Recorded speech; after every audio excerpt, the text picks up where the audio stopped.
Entrevista. Olha, são 7h45, hora do gostoso café favorito. Nós estamos recebendo o presidente da FOA, Eduardo Prado, novo presidente da FOA, assumiu o cargo recentemente. E quem acompanha o nosso programa pelo YouTube já deve ter percebido que ele está aqui há bastante tempo, aquele respeitável senhor que está ali. O Eduardo Prado é nosso contemporâneo de juventude, mais ou menos, né? Porque ele é bem mais novo do que eu. Você é o caçula da família, Eduardo? Sou o caçula da família. É o caçula da família, muito bem. Mas o Eduardo Prado tem hábitos. Ele acompanha o nosso para começo de conversa em casa, acompanha a sequência do programa no carro e quando chega na FOA, acompanha o nosso programa pelo YouTube.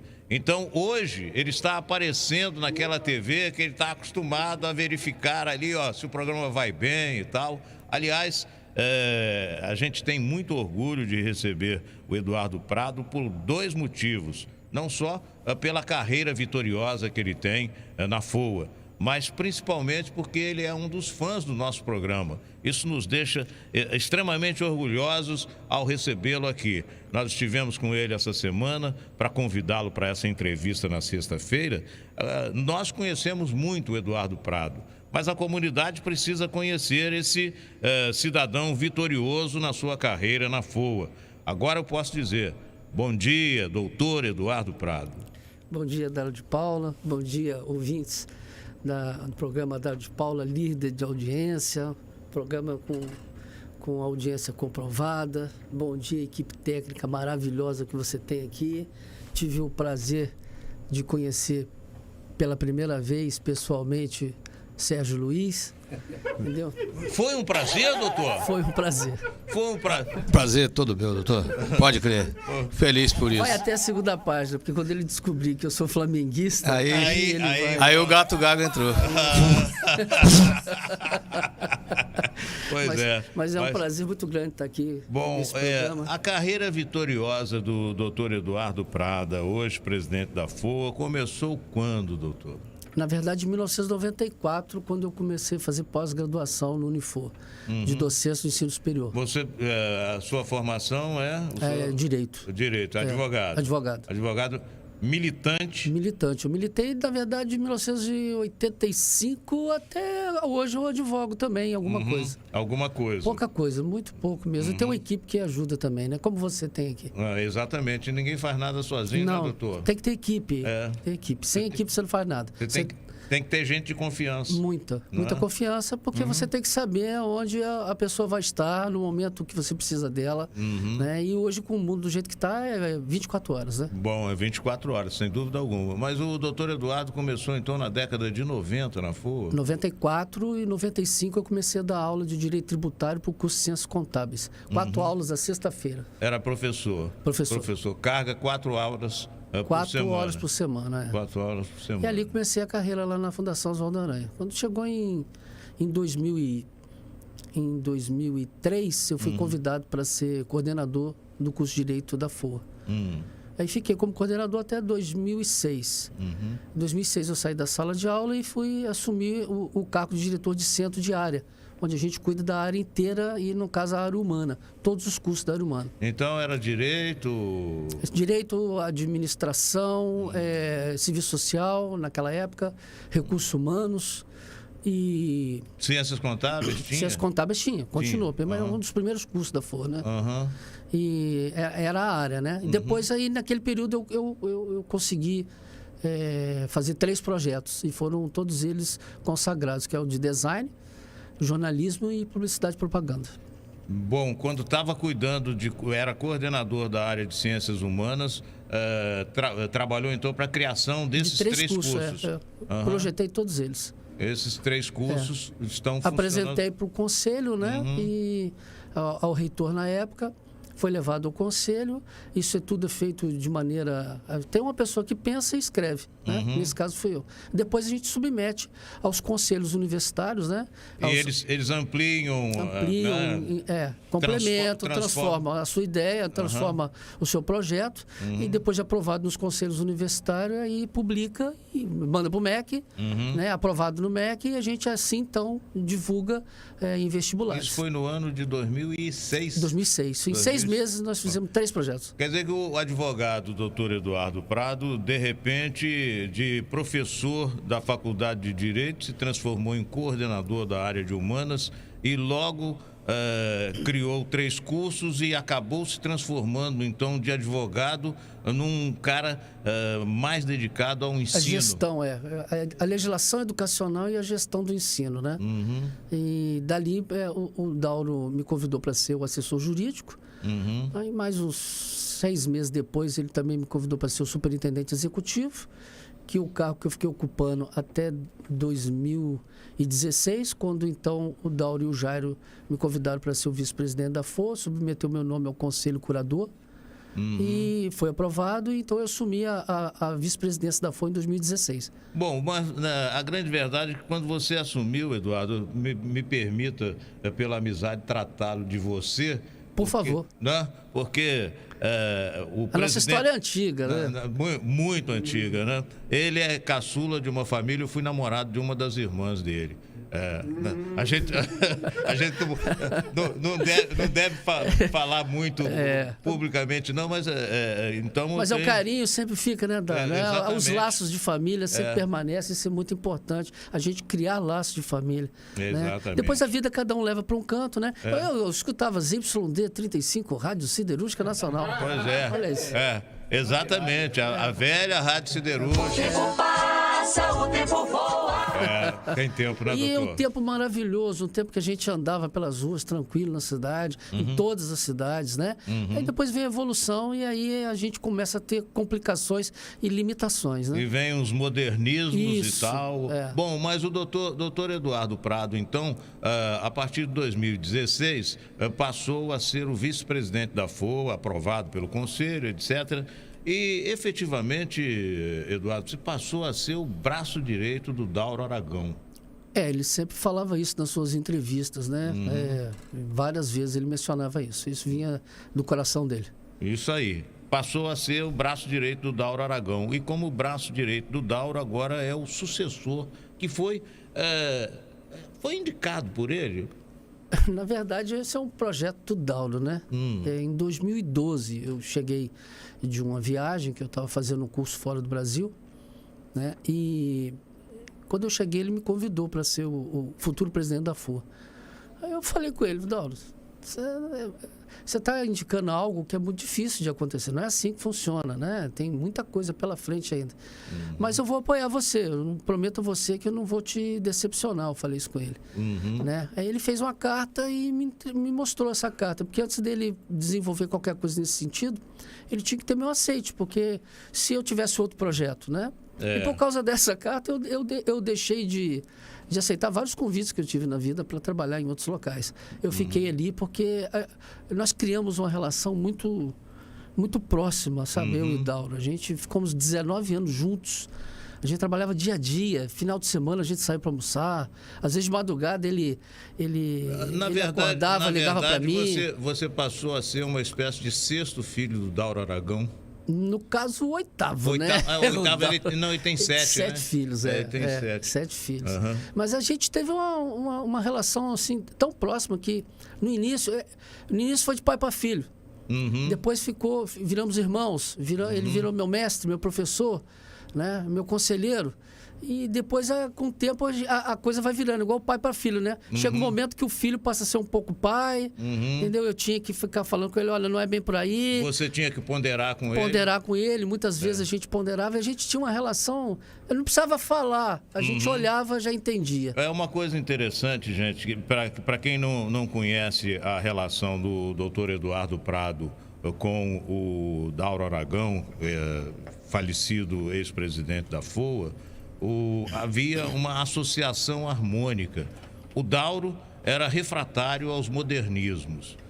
apesar de ser um cara vanguardista, inteligentíssimo. Inovador, exatamente. Ele era um cara refratário às ideias do modernismo. E o Eduardo Prado está vivendo esse tempo que a gente vive, o tempo da informática, o tempo da internet, o tempo de todas as coisas, da velocidade da comunicação, da massa que a gente tem de informação durante todo o dia, que leva as pessoas a pensarem que o dia precisava ter 36 horas, né? É verdade. Então vocês fizeram uma associação harmônica. Agora, para dobrar o Dauro devia ser difícil, né, Eduardo? Não era fácil, não. Tem que ter muitos argumentos, né? O Dauro é um homem inteligentíssimo, um homem à frente do tempo dele. Ele era visionário. Mas como pessoa, ele não gostava de celular, ele não gostava de tecnologia. Mas como gestor, como presidente da fundação, ele foi o presidente que teve a oportunidade, ele geriu a Fundação Oswaldo Aranha por 22 anos. Ele foi o presidente que mais investiu em tecnologia lá, em hardware, né? Na parte de software, a gente foi desenvolvendo de acordo com uma fundação deve caminhar. Da maneira que deveria caminhar, mas eu acho que por muita influência sua, né? Nós tivemos algumas discussões. Houve alguns percalços, como a gente poderia dizer. Mas sempre foi muito positivo, sempre no plano das ideias, né? A gente sempre discutia, né? Até mesmo a questão do uso da tecnologia na sala de aula. Nós, tanto eu quanto você e muitos de nós que estamos aqui, estudou no modelo tradicional. Né? O professor chegava, era o dono do conhecimento, ele sabia, né? A fonte de consulta era a Barça. Lembra exatamente. disso? Não, você tinha que ir para a biblioteca né? municipal estudar. Quem é que podia ter a Barça? Você lembra? É caro. Né? Você lembra a biblioteca era aqui em cima, do próximo ao posto de gasolina, em frente à prefeitura? Exatamente. Aqui em Volta Redonda? Quantas vezes a gente vinha estudar aqui nessa biblioteca, né? E eu estudei na FEVRE. Então eu tinha que vir aqui buscar um pouco mais de conhecimento na biblioteca. Você também é oriundo do Colégio Getúlio Vargas. Colégio né? Getúlio Vargas, tive a honra de estudar lá. Pois é. Entendeu? Escola pública. Escola pública, saudade. De alto nível. Alto nível. Não é? Né? Tá aí, ó. Olha, gente, a gente está conversando com um volta redondense formado em escola pública, que é um profissional vitorioso. Vitorioso como advogado, vitorioso na área de ensino, vitorioso na área de gestão. Hoje ele é o presidente da Fundação Oswaldo Aranha, que é um dos orgulhos de Volta Redonda como universidade. Essa história da Fundação Oswaldo Aranha com a cidade de Volta Redonda é muito bonita, né? Ela foi criada em 1967 pela ideia do prefeito Sávio Gama com o Paulo Monteiro Mendes. Eles adotaram a ideia que veio lá dos médicos do Hospital da Companhia Siderúrgica Nacional para formar a Escola de Medicina, que foi fundada aqui na Paulo de Frontin, em cima onde funcionou a biblioteca. Do lado do prédio cá, em cima do posto de gasolina. Onde teve um pronto-socorro, a Peugeot ali, isso. Em frente à prefeitura, né? Uma sala de aula, em 1968. Eduardo, eu me lembro do dia em que a Voz do Brasil, a Agência Nacional, divulgou que o MEC havia autorizado a criação de uma escola de medicina em Volta Redonda. Eu me lembro daquela noite, a Agência Nacional ia ao ar entre 7h30 e 8 horas, se não me falha a memória, e eu vi o doutor Garcia descer correndo do Clube dos Funcionários para o espaço, o terreno, onde hoje existem os edifícios Cecisa 1 e Cecisa 2, para soltar foguete. Eu estava pela vila, garotão, e aí perguntei, o que está acontecendo? Estão comemorando o quê? O doutor Garcia é torcedor do Fluminense, o Fluminense não está jogando. Aí era a comemoração. Não, nós estamos comemorando, Volta Redonda vai ter uma escola de ciências médicas, acabou de divulgar agora na Agência Nacional, o MEC autorizou. Olha, tem tempo isso, hein, Eduardo? Dário, você não era nem nascido, não, né? 1968 já era nascido, sim. Já? Já nascido. Sou anterior, sou do início da década de 60, né? E olha que transformação que uma universidade faz na nossa cidade. Em 1968, cria a Fundação Oswaldo Aranha com apenas um curso de medicina. Até 1998, a Fundação Oswaldo Aranha teve apenas 6 cursos. Quando o presidente Dauro assumiu, transformou, né, junto com o Jairo, junto com o Oswaldi, que está lá na UGB, né, transformou, ele trabalhava lá na FOA na época, transformou o que era a faculdade isolada no Centro Universitário Unifor. 1999. De lá para cá, de 6 cursos e 1.300 alunos, nós chegamos a 22 cursos, 2 programas de mestrado, né? Diversos prêmios que a Fundação já recebeu, mais de 7.000 alunos, já tivemos um pico de 7.000 alunos. Né? A pandemia Mais de 30... Derrubou. Hoje nós estamos com muito. 4.500. Né? Por conta da pandemia, de problemas econômicos, falta de investimento no FIES do governo, enfim. Uma série de fatores que influenciam na retração desse mercado. Mais instituições de ensino trabalhando dentro de Volta Redonda. Hoje nós temos 37 instituições de ensino. Né? E isso aí é um problema sério, porque tem muita gente aí que está fazendo curso superior num preço de um hambúrguer. R$30. E isso não se sustenta, né? Daqui a pouco a conta chega e a gente não ensina e não alimenta as nossas crianças com um curso de um valor de R$34, que é o preço de um hambúrguer. Precisa de uma alimentação mais saudável. E a alimentação saudável Aqui, o mais brasileiro come investimento. arroz com feijão, fica mais caro um pouquinho, né? Fica mais caro, entendeu? A cada dia fica mais caro. Então, o nível superior precisa de investimento, pesquisa. O mundo hoje precisa desse investimento nessa área para dar empregabilidade para o futuro. Eu me lembro que um dos diretores da Escola de Ciências Médicas de Volta Redonda, não me lembro o nome dele, mas se passa pela minha cabeça, o professor Primo, seria isso? Hélio Primo. Isso. Ele dizia que a faculdade em Volta Redonda, a Escola de Ciências Médicas, não se preocupava em formar médicos. Ela se preocupava em formar bons médicos. É verdade. Não é? Era uma máxima da escola A de busca medicina. pela excelência no ensino é uma constante na Fundação Oswaldo Aranha. No Centro Universitário de Volta Redonda, onde for através de seus professores e dos alunos. São excelentes alunos que nós temos lá. Eles buscam realmente um ensino de qualidade. E isso é muito importante, porque tem a vontade do aluno, a vontade do nosso professor, e isso é uma conta que fica muito positiva. Você tem uma história, então, de 16 anos? Mais? 19 anos com o Dauro e 26 anos na FOA. Pois é, você tem uma história de 26 anos na FOA e 16 anos colado com o falecido Dauro Aragão, presidente da FOA.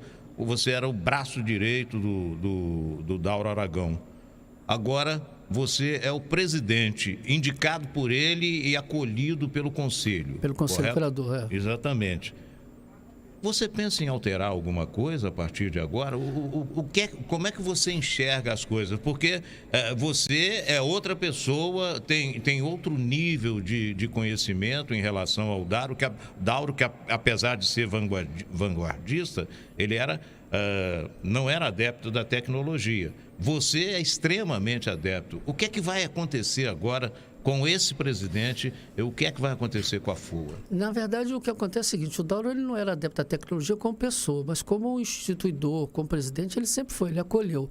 Embora a gente tivesse divergência de algumas técnicas e algumas práticas, né?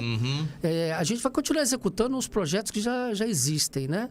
Então, nós temos um projeto, um PDI, que vai até 2022, onde a gente tem que fazer um novo PDI, e sempre ele é atualizado. Em 2019 ainda, com a gestão do Dauro Aragão, foi aprovado algumas metodologias novas do uso de tecnologia, como ensino à distância. É um projeto que demanda um tempo para ser maturado, para ser aprovado pelo MEC. Nós vamos continuar com os mesmos projetos, só que agora com uma velocidade maior, porque a pandemia exigiu essa velocidade. A história do ensino à distância, por exemplo, com a pandemia, vocês tiveram que rapidamente se adaptar. Isso foi fantástico, porque nós começamos em 2019, aprovamos no Conselho Diretor e Curador, né, o caminho para o ensino à distância, do uso dessa tecnologia. Porque tem que ter uma aprovação do MEC para isso. Em 2020, no final de 2019, nós conseguimos fazer a aquisição de uma plataforma, né, um AVA, né, um ambiente virtual de aprendizagem moderno, né, da saga do Blackboard, do Grupo A, com mais de 14 mil itens de consulta para os alunos. Os alunos podem consultar mais de 14 mil itens, né, a qualquer momento no seu celular. Né? E as aulas são gravadas, ele pode assistir isso em qualquer momento da vida dele que ele quiser. Basta ter uma conexão com a internet. Aí nós fizemos esse contrato em 2019. Quando chegou em 2020, a gente ia implementar apenas 10% dessa tecnologia, que a gente vai começando... Ainda tem muito da conservação das coisas na Fundação. A gente vai fazendo as coisas devagar. Nada muito veloz. Lenta e gradualmente. Lenta e gradualmente, planejada, preparada, estudada, discutida nos fóruns competentes educacional que a Unifor tem. E em 2020 íamos lançar até 20% dessa matriz pelo meio digital, flexibilização do currículo, um currículo híbrido. Só que aí veio a pandemia em março. Aí eu Dário, que uma semana ficamos parados por conta das determinações do decreto municipal, governo do estado, o próprio MEC. E a história era assim, a pergunta, o que fazer? O que fazer, né? Ninguém sabia o que fazer. Então, uma semana ficamos aí pensando o que fazer. Na semana seguinte, treinamos os professores, né? Ligamos o sistema. Essa que é a realidade. Ligamos o sistema. E aí o que seria 20% passou a ser 100%. E com 15 dias os professores se esforçaram, o pessoal do DI trabalhou muito, as equipes inteiras trabalharam muito. A gente trabalhava 20 horas por dia naquele momento para não deixar o aluno, como algumas instituições lamentavelmente aconteceu, que terminaram seus currículos em fevereiro desse ano. Todos os alunos da FOA formaram em dezembro. Até a formatura antecipada nós fizemos para o curso de medicina. Verdade. Entendeu? E vamos fazer mais uma agora. Tá? Vamos fazer mais uma formatura antecipada para essa turma que vai sair. Vamos entregar mais médicos para a comunidade, para o Brasil inteiro, vindos do Unifor, com a competência que o Unifor tem, né, para atender esse momento de pandemia que o país inteiro está vivendo. Né? Então, aí iniciamos com 15 dias, voltou a funcionar e não paramos mais, usando essa tecnologia. Bom, e agora? E o futuro, doutor Eduardo Prado? Muito trabalho. Tem muita coisa bacana para acontecer. O que é que já tem planejado, por exemplo, de novidade para a FOA, novos cursos, Olha, modernização do ensino em si? São várias coisas, Dani. Primeiro, a gente está agora sendo centro técnico acadêmico pela Autodesk. Então, nós vamos certificar todos os profissionais de engenharia, ou até quem não é de engenharia, que queira ter certificação para trabalhar com as ferramentas da Autodesk. AutoCAD, Revit, BIM, construção. Não entendo nada disso, doutor, mas eles entendem, né? Eles entendem. É isso aí. Todas essas ferramentas agora... Confesso a minha ignorância. Não, mas todas essas ferramentas que a Autodesk prevê, e quem sabe... né? Tá entendendo o que eu estou falando? Tem que estudar lá no Unifor para ganhar essa certificação. Se não estudar, não vai ganhar essa certificação. E é uma certificação que tem uma empregabilidade fantástica. E é uma das poucas universidades do interior que tem isso, né? A única. A única no estado que tem do Rio. Nós acabamos de assinar Só para esclarecer um pouco, Dário, o AutoCAD, por exemplo, hoje não existe arquiteto e engenheiro que não mexa com o AutoCAD. Perfeito, Renan. Acabou com a prancheta. Acabou. Há muito tempo acabou com a prancheta. Se você quer trabalhar com qualquer... Os filmes de Hollywood são feitos com essa ferramenta. Tudo que você vê aí de grafite, AutoCAD, 3D, o Revit, o Fusion. Então, todas essas ferramentas... Muito obrigado pela aula, Renan e doutor Eduardo Prado. Essa aula, é por isso que eu tenho que confessar a minha ignorância, porque quando vocês falam isso, quanta gente ficou sabendo da importância do que vocês estão dizendo e da importância do que a FOA está fazendo a partir de agora. O que a gente espera é que a sala de aula seja um local de experiências significativas e transformadoras. Eu desejo muito que ninguém entre mais para aquele local que se chama sala de aula para dar uma aula. Eu quero que seja uma experiência, uma troca significativa e transformadora. Uma troca de conhecimento. Exatamente. Porque o professor hoje, ele tem que se adaptar a essa linguagem, tem que se adaptar à quantidade de informações de que dispõe o aluno. Se ele chegar para fazer uma palestra... Não vai dar certo. Esse é o grande desafio do ensino no mundo. Porque você tem um aluno que é nato digital.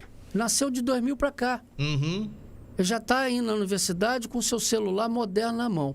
Você tem uma pedagogia ainda muito focada no século XVIII, no século XIX. E professores do século XX. Então você tem esse choque. De gerações. E isso é no mundo inteiro. E só que você tem professores e alunos que entendem essa mecânica e faz essa mágica do conhecimento acontecer. E ele tem que ser dividido. Ele tem que ser multiplicado. Ele não pode ficar retido. Entendeu? E aí a gente gera riqueza. Olha quantas riquezas a Fundação pode participar, né, na vida das pessoas que estudaram lá. A Renan passou pela FOA. O prefeito de Pinheiral, o Edinardo, passou pela FOA. Vários prefeitos aqui da região estudaram no Centro Universitário de Volta Redonda. Deputados, gente importante. E gente também anônima, que está fazendo riqueza na cidade, que está gerando emprego. Quantos são os profissionais que a gente não conhece, que têm uma qualificação fantástica, que saíram daqui e que estão em grandes centros empresariais. O mundo inteiro espalhado pelo que Exatamente. já estudou na FOA. Tem mais de 30 mil pessoas que formaram pela FOA. A Fundação, só nos últimos 22 anos, que eu tenho esse número na mente, que foi a gestão do Dauro Aragão, nós atendemos, Dário, mais de 1.700.000 pessoas. Não digo pessoas, mas digo atendimentos. Porque tem pessoas que foram atendidas mais de uma vez. Exato. Tá? Mas foram mais de 1.700.000 atendimentos dos seus diversos cursos, gratuitamente. Tudo isso com dinheiro da mensalidade. O aluno, ao estudar, ele está contribuindo por uma resposta social importante da nossa região. Não é só de Volta Redonda. Volta Redonda tem 200 mil, pouco mais de 200 mil habitantes, uns 250 mil, né? E a gente atendeu 1.700.000. Mas Volta Redonda está num contexto de cidade polo. Ela tem um centro gravitacional importante na indústria, né? Na economia da região. E as universidades fazem esse papel aqui. Não só a FOA, tem outras co-irmãs que fazem isso também aqui. Esse é o projeto de crescimento para a região. Para a região. Não só para a cidade. Não podemos olhar de Volta só para a cidade de Volta Redonda, mas para o entorno dela, né? E eu falo isso que também eu participo da Agência de Desenvolvimento Regional, ADR Líder, que é um projeto criado pelo SEBRAE. Estou nesse projeto desde 2017, né? Sou membro lá desse time, que várias pessoas que fazem um trabalho gratuito buscando projetos para alavancar recursos para a região, né? E isso é fantástico, porque não é uma coisa pensada para uma pessoa, é uma coisa pensada para a coletividade, né? E juntos, igual aqui a sua equipe, igual lá os nossos alunos, nossos professores, nossos funcionários, a gente faz a diferença na vida das pessoas. Isso que é o mais importante, transformar pessoas. Se o aluno entra para a sala de aula, se o professor entra para aquele espaço chamado sala de aula, que eu prefiro chamar o espaço de conhecimento, um espaço de experiências significativas e transformadoras, ele entrar e sair da mesma forma, eu espero sair daqui mais rico do que eu entrei. A verdade é essa, né? A vida é uma escola de conhecimento empolgante, crescente, com certeza. Por isso é que eu nunca mais saí da Fundação depois que eu botei o pé lá, me apaixonei pela educação. Virou educador, o advogado. Virei um educador. Mas de vez em quando dá umas advogadazinhas. Tem uma equipe boa que me ajuda. É igual você ter essa equipe aqui, tem uma equipe boa que ajuda. Gente, são 8h13, hora do café favorito. Eu queria completar essa entrevista com o doutor Eduardo Prado, presidente da FOA, a quem eu recebo com muita satisfação, cumprimentando o Eduardo Prado, porque se apaixonou pela educação e há 26 anos está na FOA. E quando eu disse que ele é um profissional de sucesso na FOA, disse com conhecimento, porque ele começou lá como professor, etc., com 4 horas aula por semana.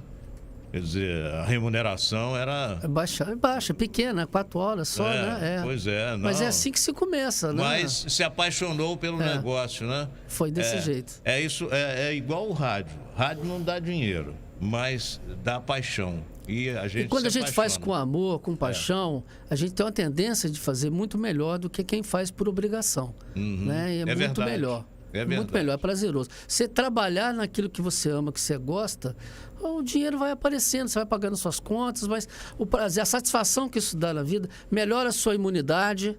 É verdade. Você fica feliz, faz amigos, conhece muita gente, por onde você passa, você é bem recebido, protegido, né? Papai do Céu gosta muito disso. Gosta muito disso e a gente vive bem, não é verdade? Eu tenho muitos amigos que cresceram comigo, são da minha idade, que são respeitáveis senhores, velhinhos e tal, com dificuldade para se movimentar, etc.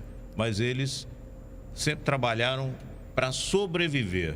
A partir do momento que você trabalha para sobreviver, você enfrenta muitas dificuldades na vida. Quando você tem prazer do que faz, o que é que acontece? Que hora que você chega na FOA? Eu vou sair daqui e vou direto para lá, Pois né? é. Eu chego sempre cedo. Às e vezes eu chego... tem período que eu chego até antes das 8 horas, 7h30, 9 horas da manhã. Eu saio quando é possível. Mas não tem hora para sair, não é E não tem verdade? sábado, não tem domingo, não tem feriado. Você não tem hora para chegar cedinho e tal. Mas, em compensação, também não tem hora para O sair. tempo né? todo trabalhando, conectado, celular, as informações chegam, você tem que distribuir informações. É como se fosse um grande hub, né? Você recebe as informações e distribui. E agora, o Dauro delegou poderes ao doutor Eduardo Prado. É a última questão. E agora, como é que você está fazendo? Porque o Dauro era centralizador. Ele deixava. No duro, ele deixava com você, né? Agora, você já está começando a montar uma equipe de confiança para delegar poderes. Essa era uma grande diferença que a gente tinha, né? Ele era centralizador, centralizava nele. A um dado momento, ele começou a centralizar em mim. Né? Então, tinha que passar as coisas pelo meu setor para ele poder se sentir tranquilo. Né? A sensação de tranquilidade que ele tinha na governança da fundação. Foi uma tônica assim por muitos anos. O que a gente agora, o que eu trabalho é delegar. Eu trabalho de maneira diferenciada com ele. Eu delego, eu cobro, eu quero o resultado. A instituição precisa do resultado, precisa da qualidade, precisa manter essa qualidade. Mas agora as equipes estão trabalhando com mais desenvoltura. Mas eu monitoro, eu também continuo monitorando, mas eu monitoro diferente dele, né? Eu uso a tecnologia para monitorar. Então eu vejo aqui, tudo. O monitoramento é muito mais profundo e muito mais veloz. Você esteve lá na minha sala, você viu, monitorando, você teve uma parcela do monitoramento. Exatamente. Aquilo ali que você viu foi a parte visual, mas tem uma parte toda de dados, uma massa de dados em que eu recebo e eu vou depurando esses dados, porque hoje o grande valor hoje para o mundo moderno são os dados, a massa de dados que são fabricadas pelas pessoas, que são geradas e disponibilizadas pelas pessoas. Então, esses dados é que fazem a gente tomar decisão. Ou seja, a ciência dos dados é o novo petróleo. É o novo petróleo. 8h17, hora do gostoso café favorito. Mais uma vez quero agradecer a presença do doutor Eduardo Prado, presidente da FOA, cheio de ideias, cheio de vontade e desejar sucesso para você na FOA, Eduardo, é redundância, né? Não, então, precisamos agradecer. Que tudo corra bem, viu? A gente espera continuar o trabalho que o Dauro fez durante esses 22 anos, a continuidade do trabalho que ele deixou, a parceria muito grande que o Conselho Curador, o Conselho Diretor da Fundação, o Conselho Fiscal e principalmente a sociedade Volta Redonda tem apoiado. Eu recebi muitas ligações, muitas mensagens, tanto interna quanto externa da Fundação, desejando sucesso e apoiando o trabalho que a FOA tem realizado nesses últimos anos, e a gente espera continuar nessa mesma caminhada, nessa mesma pegada de desenvolvimento educacional e transformando vidas. É isso que a gente espera. Bom, a gente precisa registrar que a FOA foi instituída por 86 pessoas, não é? Foram 86 instituidores. Pois foram 86 instituidores. O tempo passou, as pessoas já não eram jovens quando a FOA foi criada, e o Dauro é um dos poucos instituidores que ainda permanecia entre nós. Hoje nós temos os 6 instituidores dos 86. Dos 86, 80 já foram. 6 estão ainda entre nós. Estou formando outra universidade no plano espiritual. É isso aí. Tá bom. Doutor Eduardo Prado, obrigado. Foi um prazer grande falar com você, viu? Prazer é meu amigo Dário de Paula, aos seus ouvintes, a toda a equipe. Sucesso sempre. Sempre que precisar da Fundação Oswaldo Aranha, estaremos à disposição. Muito obrigado. Um abraço. Não tem pra ninguém. Programa Dário de Paula.